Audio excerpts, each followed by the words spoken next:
So magandang araw po sa ating lahat at nag-explore ulit po tayo dito sa isang creek. Okay, so ayan, at meron po tayong nakikitang marka rito.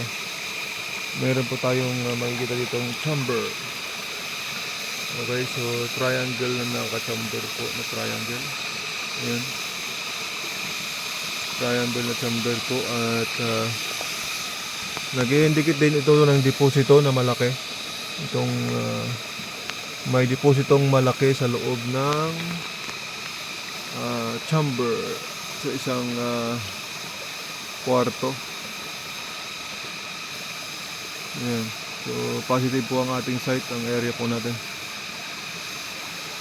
So may mga hapon ditong pinatay noon sa lugar na to. At pinaanod po dyan sa creek na yan, pinaanod po dyan hanggang sa baba.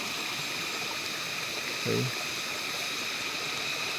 So gusto niyang sabihin kung saan yung mga deposito, kaso lang hindi